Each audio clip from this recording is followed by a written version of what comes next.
Good morning and welcome to Enterprise Morning on Enterprise Television. I am Kendi Baduri. And I am Henry Igwebiki. All right, it's the start of a new day and we are glad to have you on the show. We will kick off with today's newspaper review before diving into the main conversation of the day. Trust me, you don't want to miss a moment. You can join the conversation by dropping your comments, liking and following us on all our social media platforms at Enterprise TV 7. Joining us to share the matters at hand is Barrister Tunji Abdulhamid. He is a barrister and a public affairs analyst. Thank you for joining us today, Barrister. Good morning, Barrister. Good morning to you, Barrister. Can you hear us? Can you hear us? Hello? All right, I think we're having issues with audio. Okay.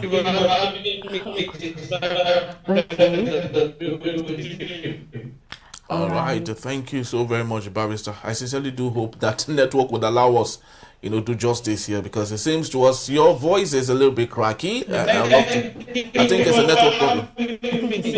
All right, thank you. Thank you so very much, Barrister. So let's kickstart today with the Vanguard newspaper. Okay. And we have on the top strip, a private depot deserted as Dangote refinery begins direct fuel supplies. Wow. We also have experts disagree as presidency says inflation will drop to single digits. And also NIN SIM linkage reduces fraud and boosts the national security. Okay, and on the big story here, we have Rivers, Ops, mixed views as emergency ends tomorrow. And also we have still on the top strip there, federal government drags Showore, a Facebook X to court over criminal post against Tinubu. Okay, we also have Lagos key to attaining Nigeria's global influence. And also Nigerian professors earn Gardner's 3 hours pay. And that's coming from ex-OAU Vice Chancellor Abimbola. So, Barrister, I'd love us to start with the issue on federal government dragging Showore, Facebook X to court over criminal post against the president. What's your take on this? Is the DSS doing too much rather than concentrating on the most salient and important matters?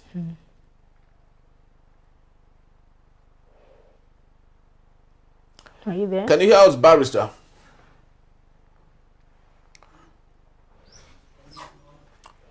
Okay. Right. I think we're having a little bit of a glitch here. I think we would love that he... Okay. I think we would love that he maybe he reconnects back. Maybe that would make it better. But as of course we're talking about the issue of federal government dragging Showore, Facebook X to court over a criminal post against the president. Of course, you saw that criminal post that he said calling the president a derogatory word, a criminal. Well, I would say in Nigeria, and even the constitution says there's this freedom of speech. We have our freedom of speech. And I feel what Showore did actually was a sense of expressing himself. But I know some people, or Nigerians, and even the leaders took it the other way around. It might be maybe how he presented his speech, as in the way he presented the speech. But for me, my opinion, I just feel like I said, we all have that sense of belonging when it comes to making things, saying what you want to say, but then it has to be, you have to be conscious of what you say. But we know Showore as he's an activist, and he's always on the front line of anything. You understand, anything that has to do with the state or with the nation, and he's not really maybe comfortable with, he would voice out. But then I feel dragging down the post, it has to do with the country, and it has to do with how do I put it?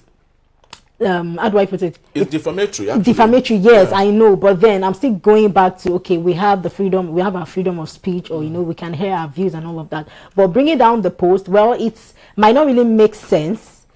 Yeah, it might not really make sense to an extent, okay, maybe they just want to bring down what he has voiced out. Well, it doesn't really make any sense, because even if he deletes that particular post that has gone viral, all Nigerians both in Nigeria and in the diaspora, yeah, we all know and we all have a soft copy. You know, usually when some of these things get posted on your WhatsApp group, automatically it saves in your phone. Sometimes when I pull up my file on my phone, right, I begin to see things I didn't download because automatically it gets there. And one of them is that particular tweet done by Showere that's already in my phone, and so it is in so many other people's phones. So I think that DSS is rather, you know, chasing after shadows rather than concentrating on the most important thing. Just a couple of days back, one of the northern terrorists went on a peace talk with the government.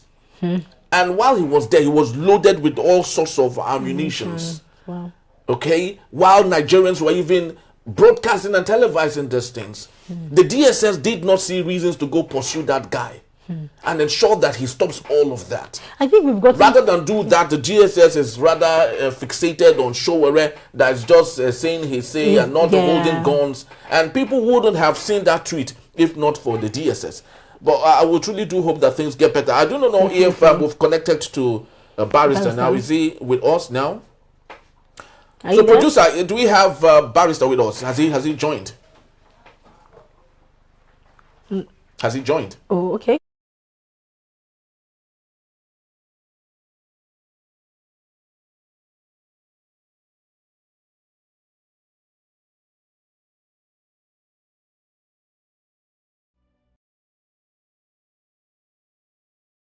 My people, the elections are around the corner. Before you know it, it will be 2027. But before then, for you to partake in the election, you must have your voter's card. And for you to have your voter's card, you must register. INEC has rolled out the drums. We call this program Continuous Voters Registration. And it is for you to register. This is to do that if you want to vote. And it's important that you take part in the process of voting. Just go there, give them your name and your address. That's all. And of course, they will capture you, take your picture, and that's all. You are done. Within 5 minutes, you are done.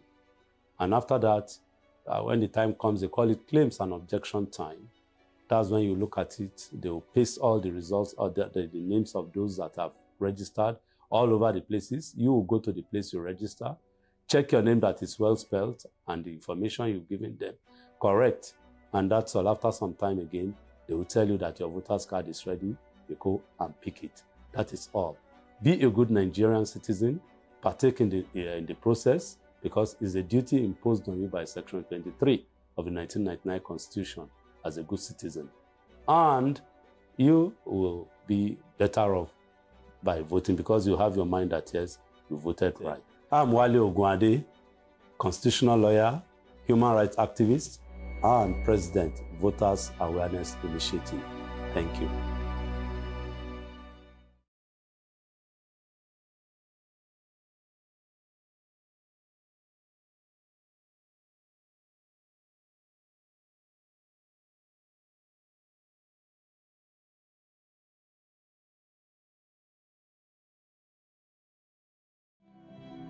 The highly anticipated book titled The Citizen Jones Selected Prologues is finally here. This explosive new book takes you on a journey through the finest writing of the ace journalist and broadcaster that will leave you inspired and informed. The Citizen Jones Selected Prologues of Volume 1 now available. Get your copy now. For details, contact 0706 9637 935 or send an email to enterprisetv@gmail.com. Citizen Jones Selected Prologues, a classical compendium of compelling arguments. My people, the elections are around the corner. Before you know it, it will be 2027. But before then, for you to partake in the election, you must have your voter's card. And for you to have your voter's card, you must register. INEC has rolled out the drums.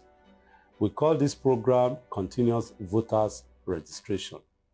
And it is for you to register. This is to do that if you want to vote. And it's important that you take part in the process of voting. Just go there, give them your name and your address. That's all. And of course, They will capture you, take your picture, and that's all. You are done. Within 5 minutes, you are done. And after that, when the time comes, they call it claims and objection time. That's when you look at it. They will paste all the results or the names of those that have registered all over the places. You will go to the place you register, check your name that is well spelled, and the information you've given them correct. And that's all. After some time again, they will tell you that your voter's card is ready. You go and pick it. That is all. Be a good Nigerian citizen. Partake in the process, because it's a duty imposed on you by Section 23 of the 1999 Constitution as a good citizen.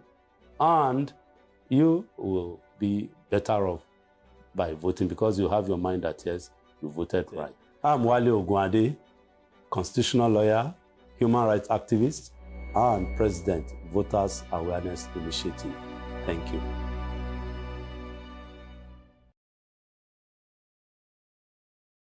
Highly anticipated book titled The Citizen Jones Selected Prologues is finally here. This explosive new book takes you on a journey through the finest writing of the ace journalist and broadcaster that will leave you inspired and informed. The Citizen Jones Selected Prologues of Volume 1 now available. Get your copy now. For details, contact 0706 9637 935 or send an email to enterprisetv@gmail.com. Citizen Jones Selected Prologues, a classical compendium of compelling arguments. The punching of jurors. In the hallowed halls of justice, where echoes of truth intertwine with whispers of despair, there stands Jumoke Alawode James, a radiant figure sculpted by the universe, with a beauty akin to a stallion galloping through fields of reckoning. Clad in the armor of eloquence, her voice pierces the thick veil of complacency, unraveling cases that cradle the very essence of Nigeria's collective agony. She stands a sentinel over a nation laid bare, beckoning it to rise from the ashes of its own dissolution, crying out for a redemption that dances just beyond reach. Next emerges Evans Ufeli, a sage with a heart that beats in harmony with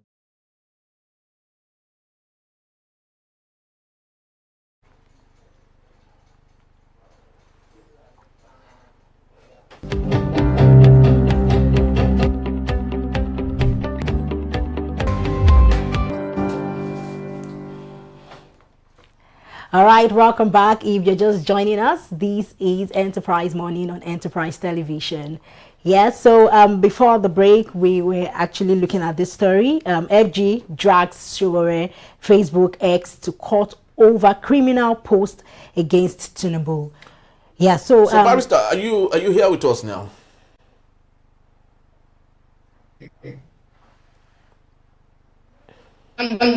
Okay. Yes. Yeah. So, Barrister, did you get our the post that we had going on Showore? I'd love to have your say on that, please. I don't know.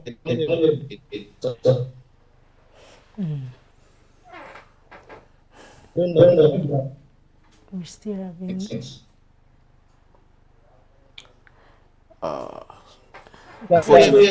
Yes, we can hear you, but it's really distorting a lot. Your voice, we can't hear you that much. It's cracking really bad. I guess the network is not favorable today, unfortunately. But let's see how that goes, though. We hope that everything will be sorted out and maybe we get back to talking, because it's very important that we have you say what you need to say on this particular matter. As a lawyer, you understand the law more than the both of us here. So you would say if the action of the DSS is legitimate enough to go against the Showore and X plus a Facebook. So while we wait for Barrister to get all that sorted out, that if it's okay, Barrister, can you still hear us very well, and maybe let's have this conversation. Okay, beautiful. All right, good. All right. So you can have your say, please, on show we're against DSS, Facebook, and X. Yeah, bearing in mind that that's already in court, I will not be able to go to the legality of the DSS or illegality of it. Okay. Or whether or not they have the right to do so or not. But I have a concern. My concern is that, look, if DSS will have to be able to help in Nigeria, that will be enough.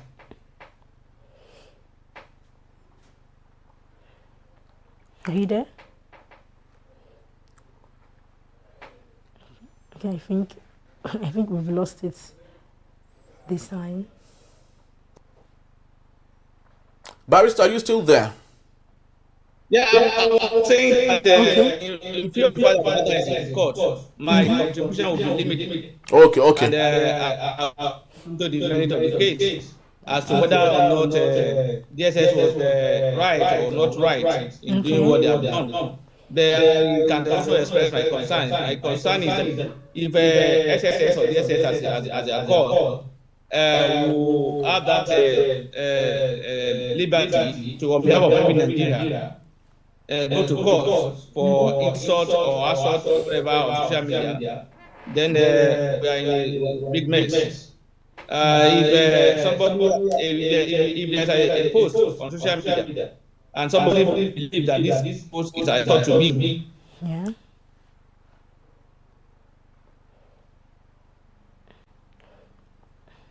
Are you still there, Barrister? I guess the network is not really good at the Barrister, you're still there. All right, so Barrister, while we dwell on that particular matter, we can hardly hear you yet again. But if you may, the network is really fluctuating a lot. But let's see how much we can manage that. But let's talk about the bandits commander Ado Alero kills traditional ruler in Safe and Zamfara. That's my concern. I don't know if you hear that. I was saying that if DSS will have on behalf of every Nigerian individual to take go to court to claim that somebody has been victim or has been insulted on social media, then we are in a mess because what the DSS is doing now is to say they are fighting on behalf of the president. The president is not the one fighting. They were saying that the president has been defamed or has been insulted, and therefore they will have to go to court. The DSS is not the DSS of the president. They are working on Nigerians. So I'm not saying that would they now be willing to on behalf of other Nigerians who complain or who will not complain that they will not be turning social media to of the Nigerian any of Nigeria that will be insulted so that they will be able to go to court on their behalf. I'm asking that question whether that will take place. I don't know. So that's not my concern and my question. All right, Barrister. But let's take a look at the bandit commander Ado Alero kills a traditional ruler in Safe in Zamfara. Barrister, I want to believe you saw the image, the picture of the insurgent that went for a peace talk with the governor and other people. He was holding on to lots of arms and ammunition there. And it's so unfortunate that we're having a peace talk with people who are killing us, killing our gallant soldiers. And right here we have it, that a faction of that particular group had just killed a traditional ruler. How much of this can we really take, lying low and having peace talk with people that should be arrested and incarcerated? Unfortunately, this is the kind of cases that I expect SSS or DSS as a call to be more interested in. Unlike before now, one that thing is to take place. If it's not a bandit, if it's an individual, if it's a group who are planning to protest and who are to hold meeting of that nature, DSS will get intelligent information and they'll be able to thwart it. I don't know how they did not get intelligent information in this regard, that a meeting is to be held by bandits or with a community. I don't know how the police are not aware. I don't know how the security agencies are not able to even lay track and see how they can get them arrested. I don't know. It's unfortunate that we are playing with our security in this country. people who are supposed to be condemned as criminal are only meeting with the community, deliberating how they will live peaceably. In other words, obey our order and then you survive. Disobey our order, then you go the other side.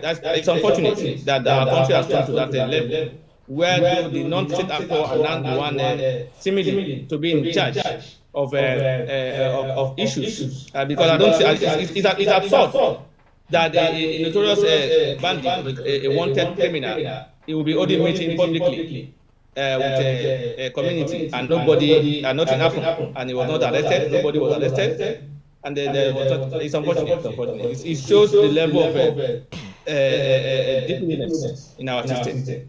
And it's unfortunate, like I said. Yes, very so bad. Very so bad, Barrister. What other stories do we have from the Vanguard there? Okay, we still have, let's take this one. Okay, Lagos key to attaining Nigerians' global influence.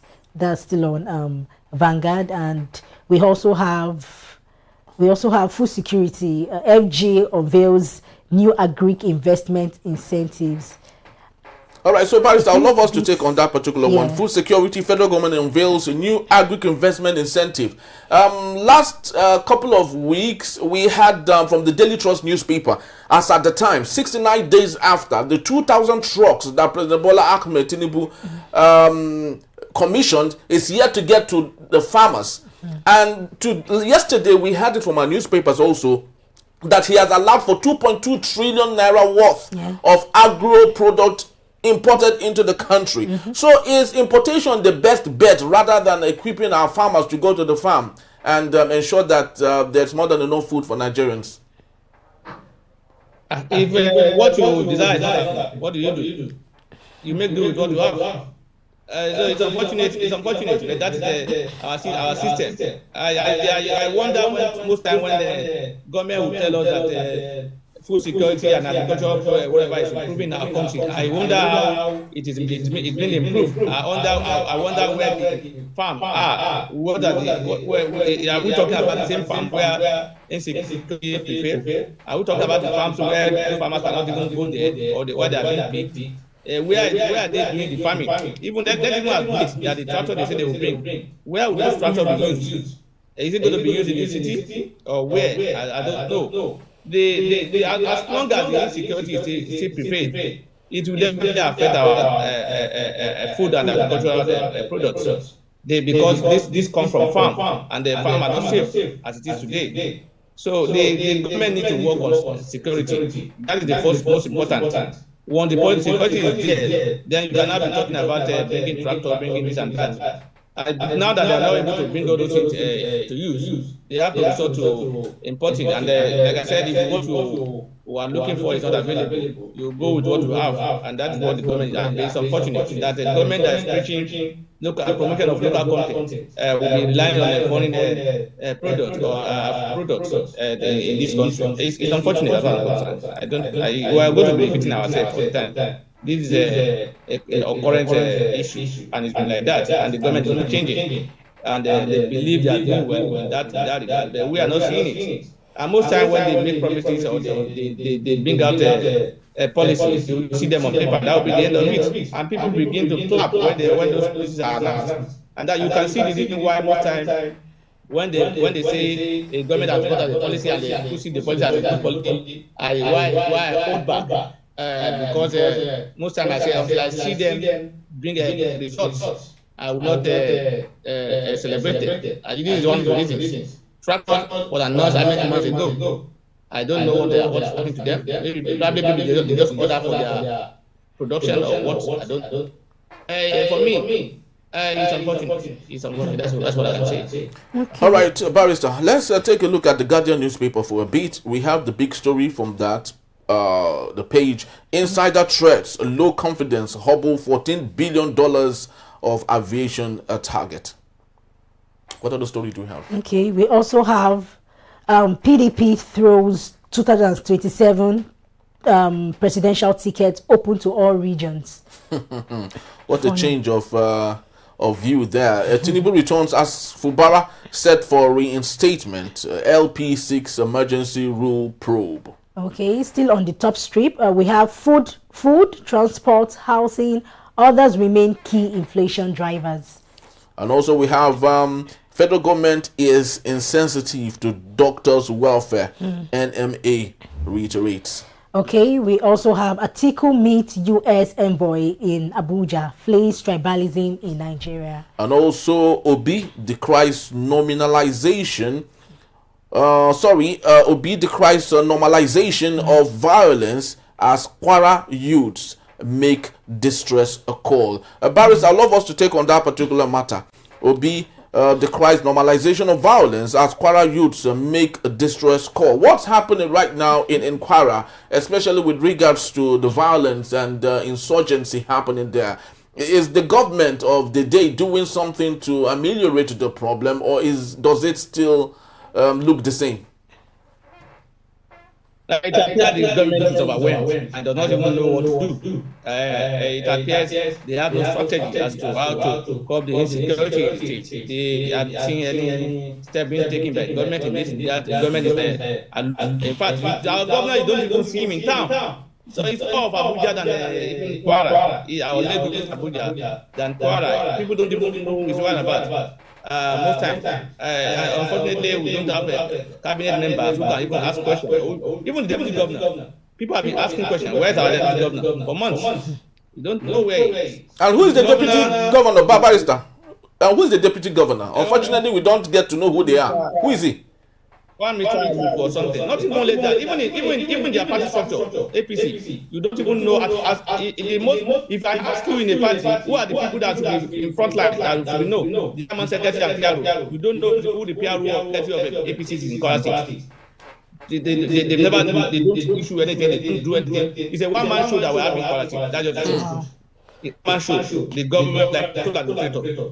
Wow. And things are not working. I don't see how. The government is lackadaisical insecurity because the Kwara North are complaining they are being killed every day. The Kwara South are complaining they are being killed every day, and they are being kidnapped almost every day on daily basis. Yet we are not hearing any alarm or any step being taken by the government. We are not seeing it. The government is not even addressing it. It's like that. And if Mr. Peter say it's normalized, if something is happening and nobody care about it, what does that mean? It means they take it as normal, and then they move on with their own life. So I agree with His Excellency Peter Obi that it appears that has been normalized because when things are happening in that nature, and those who are supposed to speak or who are supposed to take action are not taking action. What does it? It says that they see that it doesn't have it's normal. Let's continue with it. It's unfortunate that Kwara is not that safe, particularly Kwara South and Kwara North. It's unsafe, seriously unsafe as it is today. Let me also, before the issue of the headline regarding PDP, I think is unfortunately, I think is misleading. Okay. It's misleading. Maybe you read the really. If you read the detail, you agree with me. That is misleading. Probably because they are talking about opinion of an individual. You see, the point we are saying, I read a piece from one of the members, some member of the PDP. He says that look, let's take the fact that a party agree that the ticket is sold to a particular region. That does not preclude any other people from contesting. That is the law. Really? That is the law. The fact that we have sold our ticket to a party that sold a ticket to a particular region does not preclude any other person from contesting. Contesting under what party now? Is it contesting still with the PDP? Because if the PDP desires that the candidate should go to a particular region, then any other person coming on the umbrella of the PDP shouldn't be certified by the party and INEC. Are you going to? Don't they have the right to contest? But they need to be backed. They want to compete against the interest of the party. They lose. They believe that okay, we have been given opportunity. The arrangement regarding Sony or whatever, it's not constitutional. It's just a personal arrangement between the party and the. It's not in our national constitution. So the party constitution or arrangement cannot override national constitution. So if anybody, what it means is that if the party has said we have decided to go to this place. So if you are contesting from other side, that you have your own. So you bear whatever you see. If you will score 1 vote or 3 votes, you agree with it, you take it. it shows that the party has showed direction where they are going. So, and the fact that the party has shown the direction does not mean other party members have no option to disagree. And if they disagree, they have the right to also contest. That is the law. That is the law. The party constitution, which is also cannot override the national constitution, which gives everybody the freedom to contest if you are qualified. So, and that is the position that person was taking. That they now say they throw it open. No, he's just saying that look, the fact that the party has shown its ticket to a particular place does not preclude another person from contesting. That means that person does not have support of the party. He's just doing it on his own. And if you are doing it on his own, you are as good as knowing where you're going to be. So that does not mean it's not you have the right of every member of the party in line with that must be protected. I must be that's what I say. So people just most times we misunderstand these issues and then thinking you cannot say people cannot contest when they don't allow them to contest. The only thing that you will not vote for them because you have said look we do not support you. That is the beginning. But Barrister, how can the PDP get back to its winning ways? It's so unfortunate that the PDP that we all know, of course, statistics have shown that the PDP administration is 100 times better than what we see today with the APC. And the desire of Nigerians is to have a change. What do you think would make or get PDP to its former winning ways? If the people believe that just like you believe that the PDP era was better than this era, then the people will be the one to rally around them and they support the people to win election. Party within his power. They are trying to ensure unity within the party and try to ensure cohesion within the party, trying to ensure one voice within the party.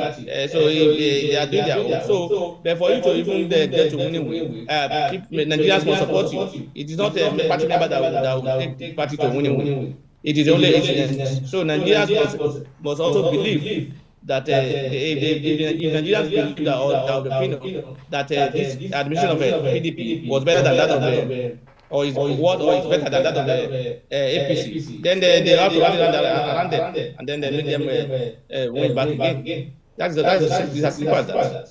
All right, so Barrister, so while we dwell on that, I would love us to crisscross to yet another story and still with the PDP now for less than 2 minutes that we have. Tinubu returns as Fubara sets for reinstatement. Labour Party seeks emergency rule probe. What is the PDP still saying? Do you have anything they have said, especially in regards to possibly tomorrow having Fubara reinstated? Does it mean that Fubara...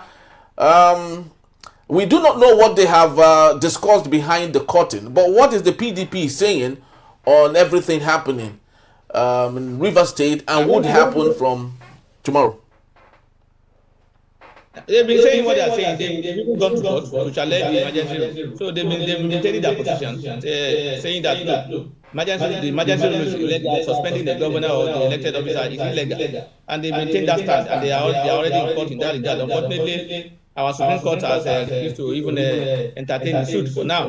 The suit is still pending. So they've taken their own stand. Even though, for me, the PDP should even be commended that they were standing behind Mr. Fubara. Because if you look at the event of 2023 leading to the election, you don't expect PDP to rally around Fubara.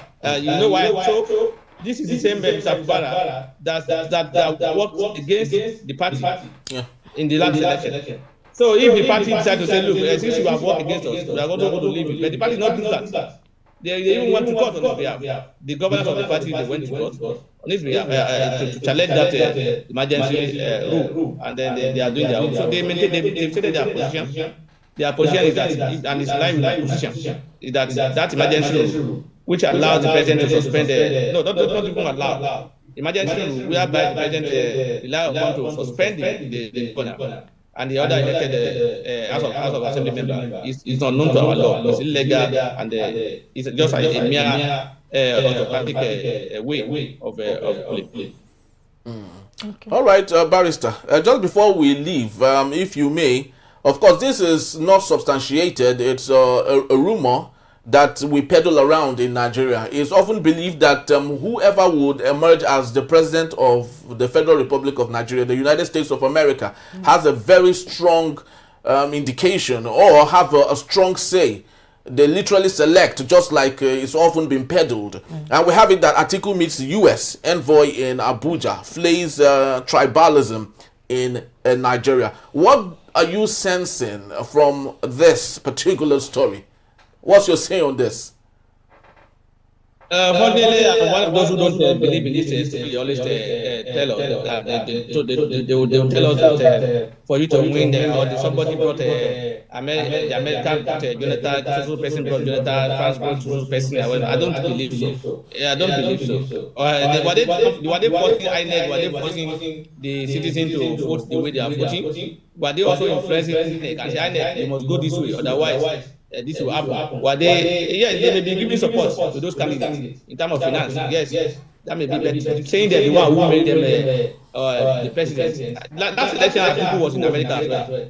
He went there. He went there. They met and they discussed what happened there. He did not win. So I don't believe in those permutations as to whether or not. I'm not saying the influence of America is not it's not there, but saying that they were the one that made it, that determined who will become the president. It's not for me. It's a rule, as far as I'm concerned. All right, let's keep it at that and hope that they won't meddle into our elections, because it's our own civic responsibility to select who becomes the president of Nigeria, and external factors are not in any way permitted to be part of that. Barrister will still be here to take us on our main conversation when we return. Presidency's single-digit inflation promise sparks a doubt from the PDP and other experts. In a bit, it's still Enterprise Morning. Don't go anywhere.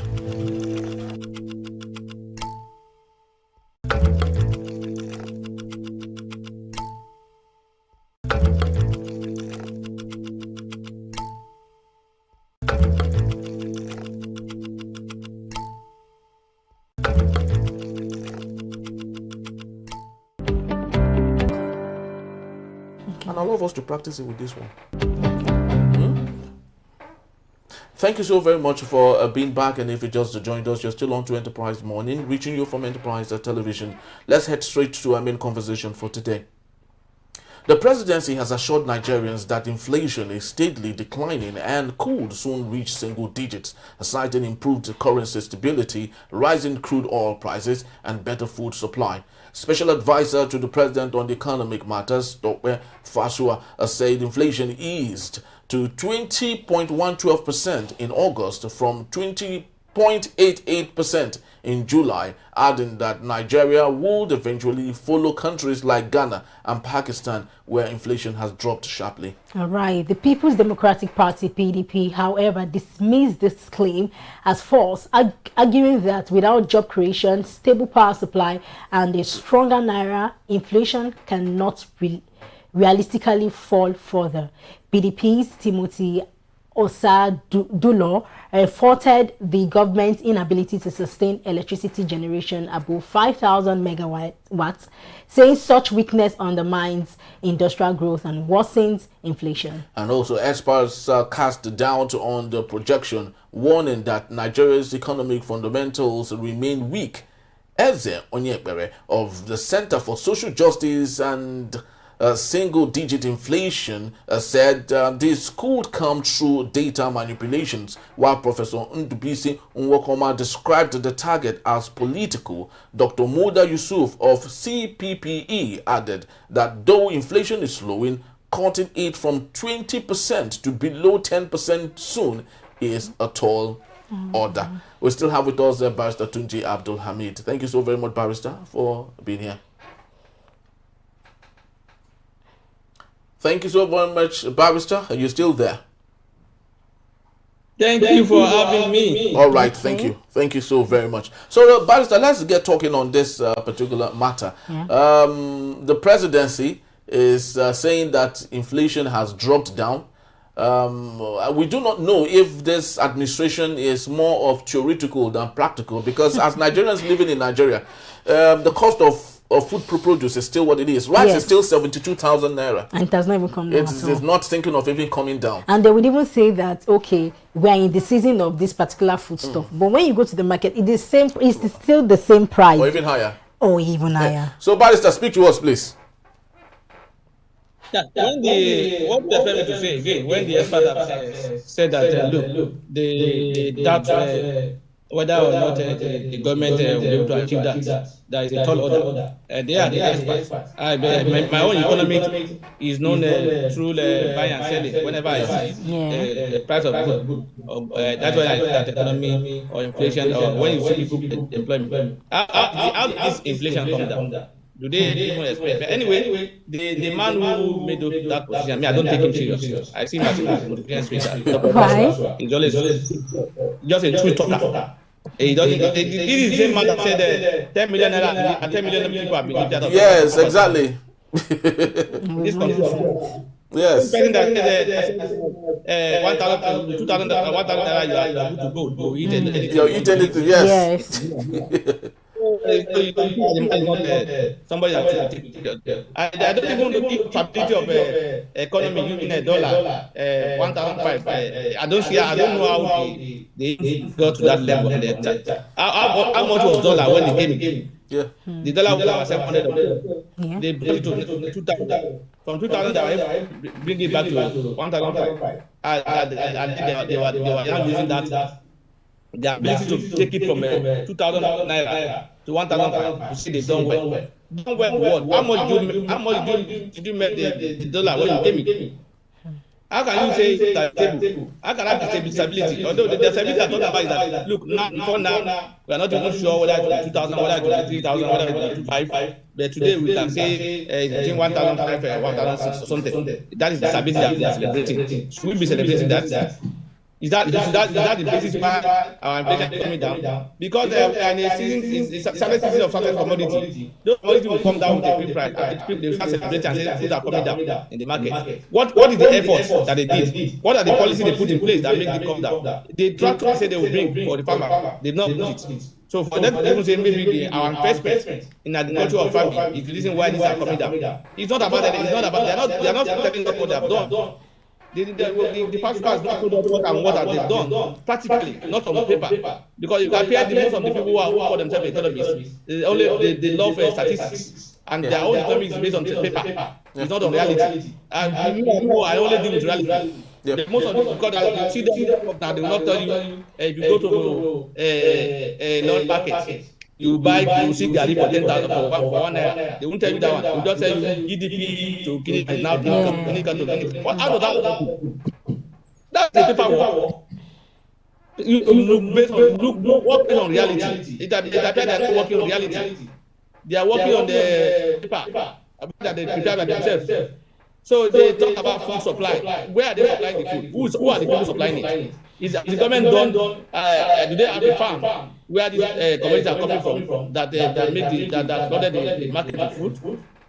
They speak as if they've done so many things in terms of providing all these things, so that to even making comparison with other countries, which is even wrong. All the things all the comparison they made, they are not in the same form. We have is the same 10 million people have been deprived of poverty. How can that be? Who are these 10 million? Where are they? Are they ghosts? So many people are taking back to poverty. Those who are even called Africa Nigerian before now, they are into the last level of the economy today. So the government, they see as long as the government is not telling themselves, you say inflation 22,000 last month or so, how many months ago, and it's now 21,000, 22,000. 22%. Yeah. Now you say 21,000%, and you are celebrating. When will you go one? When are you going to one? If you are taking one every 3-4 months, you are deducting one. And there's no guarantee that this in the next 3 months or so, this thing will still remain where it is, not go up. Yeah. Again. and they will struggle again to bring it down. They will not be able to bring it down to that level there where it went up. They will not be celebrating. I don't understand. The reality is not our reality. Or probably they are themselves. Because what they are seeing is not what we are seeing. The market they are going is not what we are going. Otherwise, the way they are saying they are buying their own thing. It's not most people in Nigeria will tell you the price of commodity they are saying has come down. Has not come down. They rise the thing between 75 and 80. Yes. So if you are selling it for 80,000 naira and then next tomorrow it become 78, should I be celebrating that? Should I be celebrating that from 80,000 naira it now 78,000 naira? Right, that was 40 or 30,000 when you came into power. So for me, the reality of those in government today is not our reality, and that is why things are the way it is, and because they don't see what we are, what we are seeing that's causing hardship to them is not causing hardship. It's normal, and they are imposing more taxes on us. So for me, I doubt that what's it called, the possibility of them having that 1 digit because how many people have been employed in just 1 year? How many people have been employed? People have lost jobs. So many people have lost jobs. So many companies have even left the country since in the last 2 years. How many? What are we producing that is added to this? How many people are we employing? And we are saying things that something just come up naturally and to attribute to their own effort. What are the effort they are putting in place? What are the policies they put in place that didn't result that we can see? The tractor has not come. The fertilizer they are saying they are supplying, I don't know how many farmers. Where are the farmers using it? I also join them. Those who say it's not the truth. I think this. And like that, I don't take Mr. Tope Fasua, whatever he speaks, him as just a smooth talker. He's just like a motivational speaker. You know, they speak good English and then they try to talk everybody to believe in what they are saying. Okay, very well said, sir. I think giving us numbers or figures, showing us these numbers of things, but when we go there, like what you said, when we go there, we are not even seeing what they've said, right? Okay, for instance, we just said, okay, rice is still 70,000 naira, right? And even when they want to put it into writing, which is the presidency, it might be like, okay, to him or to them, they might feel that, okay, the price of rice might be 50, but we know, okay, we're always going to the market every day. We know that, okay, the price of this food is 70,000 naira. So what I'm trying to say is we all see the figures that they bring in, but just like what you said, Barrister, but they don't actually know what is really going on behind the scene. Yeah, so this brings me to this question.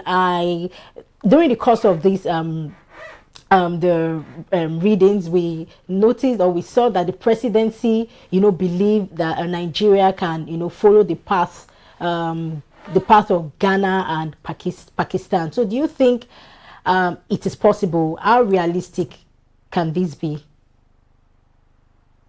Realistic to do what? To get 1% inflation? What are you talking about? No, what I'm trying to ask.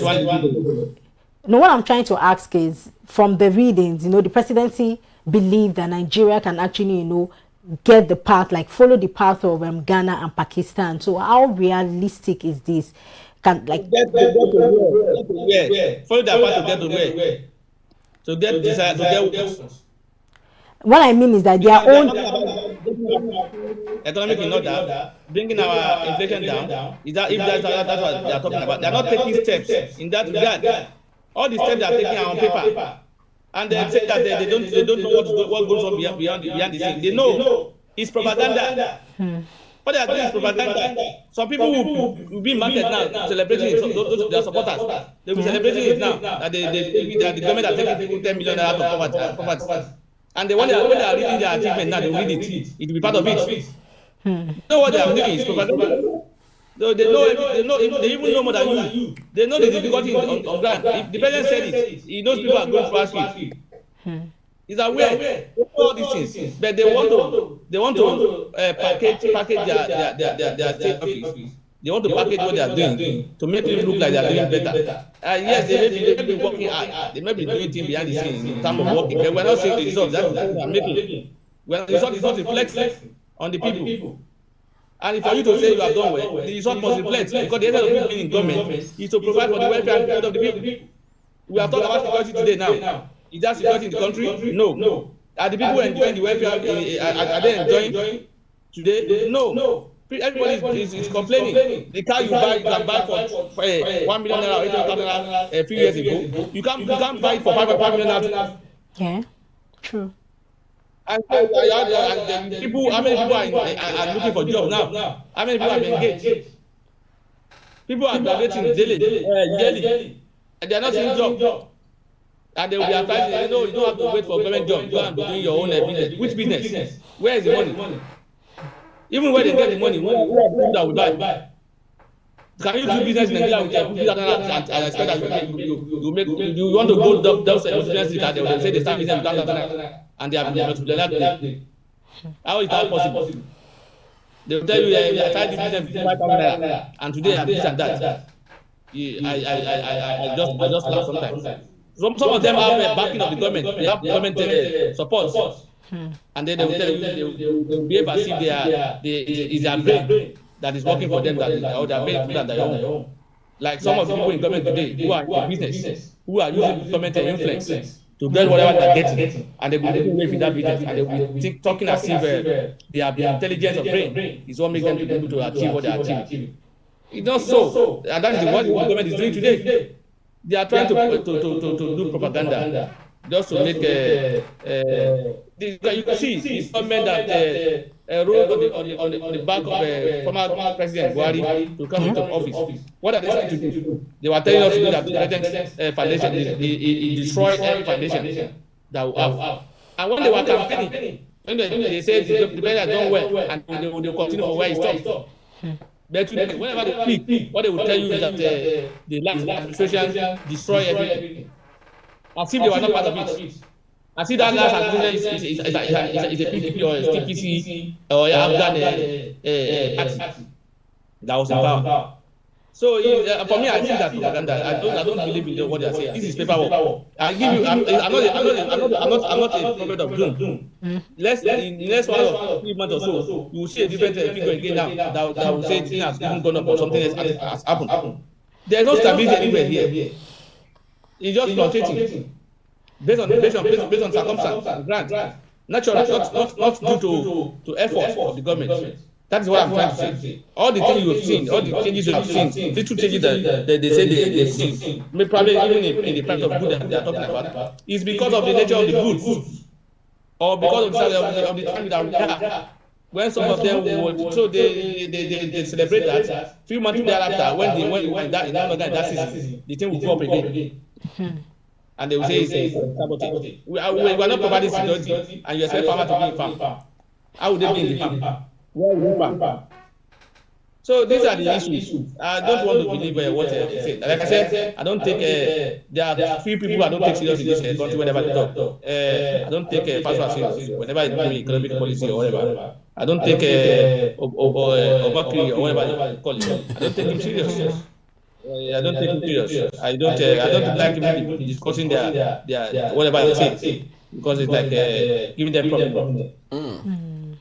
Very true, Barrister. But as much as we would not want to, hold brief for this administration, do you see anything that is worth giving accolades to this administration so far? I know there are lots of things that are bad, but can you single out 1 or 2 things that they have done that other administration, like let's even start from the administration of Goodluck Ebele Jonathan, then to Muhammad Buhari. Is there anything that this administration has done right, just one, that other administrations did not do right? No, I don't. When you compare and say that administration has not done right, I don't know what you are talking about in that regard. Because if you are talking about student loan, before now they are student loan. It may not be the way they do their own now. It is not the first time we are having a student where we have scholarship. Before now. We have people who have been giving money as low as not loan at that time. It's gifts, like what they call it. You grant. people have been giving grants, people have been giving scholarships before now. So that even for me, the issue of student loan will not arise if the kids have not made the schools go up. They made the school fees that go up as almost and trying to now package people. When you take 1 million people out of school and you are not able to cater for say 400,000, should I be praising you? Should I be praising you? How can we sustain that program? And we have been complaining about students who apply and they will not get the money until they are out of school. So what are we talking about? So you see, when we talk about having good policy on paper, not only this government, I believe in Nigeria we always have good policy on paper. The only problem is implementation. The idea of the president removing a subsidy. Yes, other president have not removed it. But what is the essence of you removing subsidy and you pay tax for the people? Why not look at it so that people not before you remove it? Why not show that what cause hardship it will be taken care of? That's the government should run. Not that the government will just come and say I don't care. Just have to bear it. And the same people who say bear it are not bearing it. They are enjoying them. They are getting what they want to get. They are even planning to increase their salary. The one the people is already on that side. So the point is that it's a particular task for me. I'm trying to rack my brain. Yes, let me help you, barrister. How about band A? How about electricity? Yes, barrister. How about electricity? Because right now in Nigeria, you would agree with me that lots of people have forgotten how to on or put on their generator because there's regular electricity at least about 17 hours. Though it is expensive, but Nigerians can pay and they can have it. So how about that? Okay, where you live. How many Nigerians? Go and do your what's it called, and see whether or not most Nigerians will agree with you. And even those who are seeing the light that I'm talking about now, you know how much they are paying now. For me, in my I spent almost 30 or 40K before now. I spent almost 150,000-200,000 monthly to buy electricity. The same that I was getting at that time, I was spending like 50,000 naira. Today I'm paying like 550. How many Nigerians can afford that? How many Nigerians can afford that? How can you believe that? In fact, you are even talking about the block of electricity. You are talking about it where you are. I have electricity in my place. It's at a cost. Very serious cost to me. But I know most Nigerians don't have it in that manner. So if you are having it in your area, you go and carry out your findings outside first to know whether or not people are enjoying it. People are enjoying the land. It's not even only about seeing the land. At what cost? Should we be happy? Should we be at that cost? Should we be at that cost? Because what I see in Nigeria is most times they say, let's even get it. No matter how much it will cost us. If you can afford it, other people have afford it. You can other people avoid it. Let's even get the fuel. No matter how much you're going to pay it, if it's not available, that will not be. It will create problem for other people if it's going to be convenient for you. But most people in India will think about other people, think about ourselves.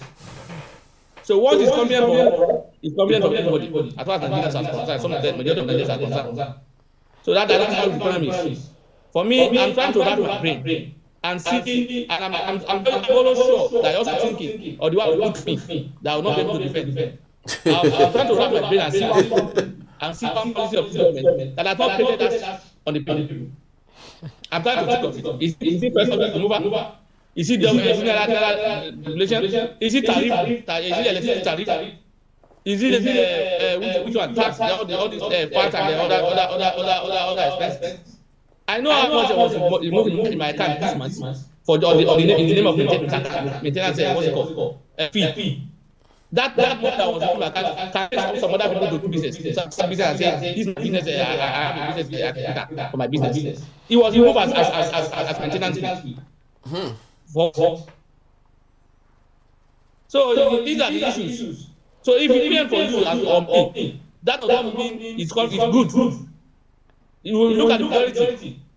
As long as the majority is not comfortable with it, then you cannot say it's okay. I have looked at it. Give me another one. that the policy that can say yes, fantastic. Yeah, you talk about the paperwork of it. Yeah, you say why you read this? This is a very good one. The implementation is causing hardship. So what is causing hardship? No longer fantastic. I'm not looking at out of it now. Whether or not this is the way to go, or this is what is to be done. If it's what is to be done, and it's not done in the way that will not create hardship of people, that is not the way to go. Government is not in place to create hardship. Government is not in place to people touching their bed all the time and not touching their own. Government is in place to relieve people of their hardship. The only we see now, we have a government that will tell you tighten your belt. There will be hardship for social months. And then they will enjoy it. They will be buoyancy. They will be living in affluence. So, I'm concerned. Please, help me out. I've been lacking my bill about it. I don't know. Also, help me out. This is the one you think I cannot afford. Well, it's true, actually, Barrister. You know, when you were saying on how that you're going round, to see one thing, it just came to me actually that it is to some extent. It is reality, because if you go through everything, I was discussing with an importer the other day. He says that before now, it used to cost them 5 million naira to clear their container at Apapa port, but now it is 21 million naira.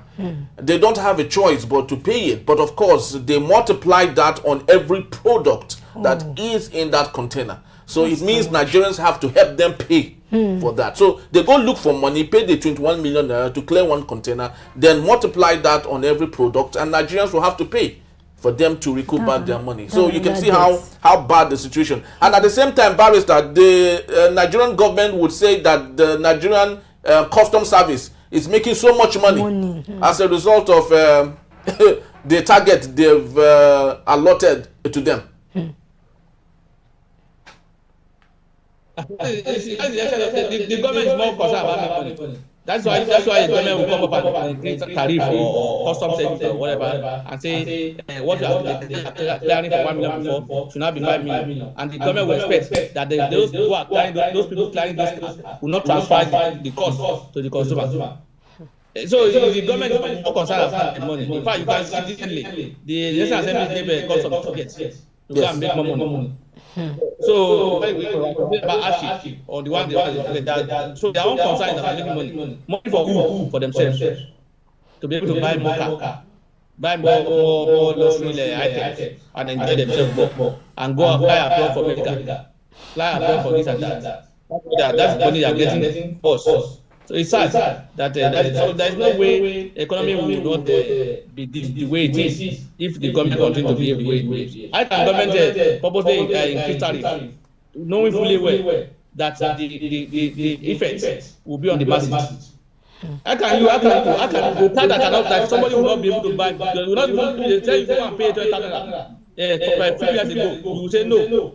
Today if you ask you to come and pay 5,000, you rush it. So we celebrate that. Is that not crazy? I'm not people before now. You see people talk about I'm building my house. What is left is for me to do this and that. People are not talking about that now. People are not talking about I want to buy a car. People are just trying to fight. Eat is what I want to eat is what people are saying now. Yes, sir. How do I eat? How do I pay school? How do I pay school? How do I pay this and that? How do I? Just like people will say, pray that you don't get sick. It's not getting sick. It's God. Just ask to God that God will give you a good health. Because if you fall sick now, where are you going to? The hospital. They are even on strike now, and the government is not doing effort. They do not do active medical doctors on strike. There is no serious effort to resolve the issue. Even if you are not on strike, you are going to go there. You know the kind of thing you face. That's the kind of system we are. You want me to be praising somebody doing a terminal bridge? You want me to be saying done a concert? You want me to be saying that is the best that to be praising that? and bringing that as what they have done. I want to be saying wickets in Abuja doing when people are when workers are already when there's no water, there's no good school, there's no water, there's no hospital, there's no health center, and it's what's it called? They are failing the road almost every time. Is that the only thing that the government is in place to do?